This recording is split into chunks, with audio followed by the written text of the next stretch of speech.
Hello दोस्तों, कैसे हैं आप सभी। स्वागत है आप सभी का हमारे YouTube channel Avani study hub पर। और आज की इस वीडियो में हम बात करने वाले हैं दोस्तों प्रधानमंत्री ग्रामीण आवास योजना। जब दोस्तों ग्रामीण की बात आ जाती है तो ये बेसिकली गांव के लोगों के लिए आवास की योजना है, क्योंकि काफ़ी सारे जो व्यूवर्स हैं वो कमेंट में लिखते हैं कि क्या ये सभी के लिए है। तो नहीं, देखिए पहले आप हेडलाइन देख लिया कीजिए, टाइटल देख लिया कीजिए। प्रधानमंत्री ग्रामीण आवास योजना का मतलब है कि ये सिर्फ और सिर्फ प्रधानमंत्री की तरफ से जो आवास दिए जाएंगे वो ग्रामीण क्षेत्र के लोगों को दिए जाएंगे।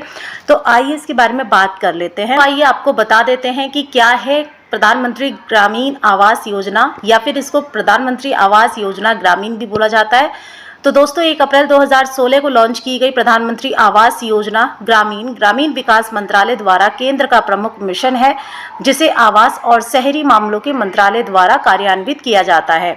दोस्तों इसको शॉर्ट में PMAYG भी कहते हैं, और इसका उद्देश्य है सभी बेघर परिवारों और कच्चे और जीर्ण शीर्ण घरों में रहने वाले परिवारों को बुनियादी सुविधाओं के साथ एक पक्का घर उपलब्ध कराना।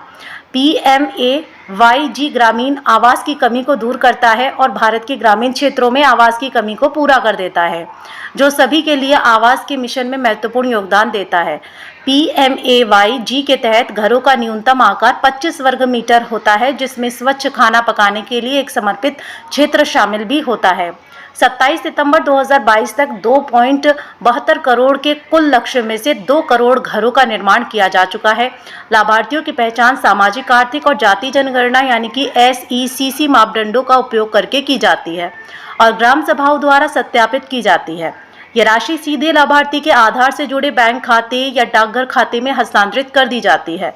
PMAYG को अगले 2 वर्षों के लिए यानी 31 मार्च 2024 तक बढ़ा दिया गया था। लक्ष्य और उद्देश्य की बात करें तो दोस्तों PMAYG का लक्ष्य 2024 तक ग्रामीण क्षेत्रों में सभी बेघर परिवारों और कच्चे और जीर्ण शीर्ण घरों में रहने वाले परिवारों को बुनियादी सुविधाओं के साथ पक्का घर उपलब्ध कराना है, ताकि इसका तात्कालिक उद्देश्य 2016-17 से 2018-19 तक 3 वर्षों में ग्रामीण क्षेत्रों में 1 करोड़ परिवारों को शामिल करना था, जो बेघर हैं या फिर कच्चे या जीर्ण शीर्ण यानी कि टूटे फूटे मकानों में यानी कि टूटे हुए घरों में रह रहे हैं, और स्थानीय सामग्री, डिजाइनों और प्रशिक्षित राजमिस्त्रियों का उपयोग करके लाभार्थियों द्वारा गुणवत्तापूर्ण घरों का निर्माण करना है। घरों को घर बनाने के लिए अभिसरण के माध्यम से आवास दृष्टिकोण को अपनाने का प्रस्ताव भी है। अगर हम इसके फायदे की बात करें तो दोस्तों मैदानी क्षेत्रों के लिए प्रति इकाई 1,20,000 की वित्तीय सहायता दी जाती है। वहीं अगर बात करें पहाड़ी क्षेत्रों, दुर्गम क्षेत्रों और IAP जिलों यानी हिमालय राज्यों, पूर्वोत्तर राज्यों और जम्मू और कश्मीर संघ शासित प्रदेशों के लिए तो प्रति इकाई 1,30,000 की वित्तीय सहायता दी जाती है। इच्छुक लाभार्थी स्थायी घर बनाने के लिए 3% कम ब्याज दर पर 70,000 तक का संस्थागत वित्त ऋण प्राप्त कर सकता है। अधिकतम मूल राशि जिसके लिए सब्सिडी मांगी जा सकती है वो 2 लाख रुपए है। घर का न्यूनतम आकार 25 वर्ग मीटर होना चाहिए और जिसमें स्वच्छ खाना पकाने के लिए एक समर्पित क्षेत्र भी शामिल है। स्वच्छ भारत मिशन ग्रामीण यानी कि SBMG के साथ मिलकर लाभार्थियों को शौचालय निर्माण के लिए अलग से 12,000 रुपए की वित्तीय सहायता भी मिलती है। मनरेगा के साथ अभिसरण में लाभार्थी 95 दिनों के लिए 90.95 रुपए प्रतिदिन की दर से अकुशल श्रमिक यानी कि ग्रामीण राजमिस्त्री प्रशिक्षण के रूप में रोजगार पाने का हकदार भी है। प्रधानमंत्री उज्ज्वला योजना के साथ मिलकर प्रत्येक घर में एक LPG कनेक्शन उपलब्ध कराया जाता है। पाइप पेयजल, बिजली कनेक्शन, स्वच्छ और कुशल खाना पकाने के ईंधन, सामाजिक और तरल अपशिष्ट के उपचार आदि के लिए विभिन्न सरकारी कार्यक्रमों के साथ अभिसरण किया जाता है। भुगतान इलेक्ट्रॉनिक माध्यम से सीधे बैंक खातों या डाकघर खातों में किया जाता है, जो कि आधार से जुड़े होते हैं। आपको बता दें दोस्तों कि लाभार्थियों की पहचान सामाजिक, आर्थिक और जाति जनगणना 2011 से आवास अभाव मापदंडों का उपयोग करके की जाती है। अब अगर हम इसकी पात्रता की बात कर ले कि कौन लोग इसके लिए एलिजिबल होते हैं, तो दोस्तों PMAYG के अंतर्गत पात्र लाभार्थियों में वे सभी बेघर परिवार शामिल होंगे जो कच्ची दीवारों और कच्ची छतों वाले 0, 1 या 2 कमरों वाले मकानों में रह रहे हैं। आपको बता दें 0 का मतलब जो हॉल में रह रहे हैं, और 1 कमरे का मतलब है कि जिनके पास हॉल भी है और साथ में 1 कमरा भी है, और 2 कमरे का मतलब है कि उनके पास बाकायदा 2 कमरों का मकान है।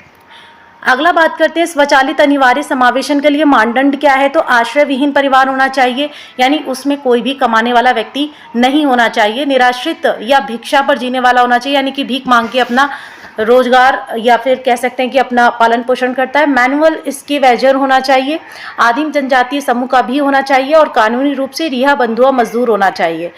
ब्रह्मांड के भीतर प्राथमिकता निर्धारण की बात करें तो पात्र PMAYG लाभार्थियों की श्रेणी में बहुस्तरीय प्राथमिकता होगी और प्राथमिकता सबसे पहले प्रत्येक श्रेणी में आवास से वंचितता को दर्शाने वाले मापदंडों के आधार पर दी जाएगी। यानी सबसे पहले उन लोगों को इसका लाभ मिल सकेगा जिनके पास या तो घर कच्चा है या टूटा हुआ घर है या फिर उनके घर में कोई कमाने वाला व्यक्ति नहीं है, तो ऐसे व्यक्तियों को पहले इसमें पात्र माना जाता है। बहिष्कार किसका किया गया है तो पक्के मकानों का बहिष्कार किया गया है। स्वचालित बहिष्करण यहाँ पर किया गया है। आपके पास पक्का मकान होगा तो आपको नहीं दिया जाएगा इसका लाभ। अब आइए अब बात कर लेते हैं कि आवेदन प्रक्रिया कैसे होगी। तो काफ़ी सारी वेबसाइट्स हैं इसके लिए भी आवेदन करने के लिए। तो यहाँ पे 4 खंडों में आपको पंजीकरण करना होता है। जैसे व्यक्तिगत विवरण देना होगा, फिर बैंक खाता विवरण, फिर अभिसरण विवरण और बाद में संबंधित कार्यालय से विवरण देना होगा। ठीक, अगर हम बात करें कि आवश्यक दस्तावेजों की बात करें तो आपके पास में आधार संख्या और आधार कार्ड की स्व सत्यापित प्रति, यानी कि यदि आवेदक अशिक्षित है तो ऐसी स्थिति में आवेदक के अंगूठे के साथ के निशान के साथ सहमति पत्र प्राप्त करना होगा। जॉब कार्ड होना चाहिए, जैसे कि अगर आप मनरेगा के साथ विधिवत पंजीकृत हैं।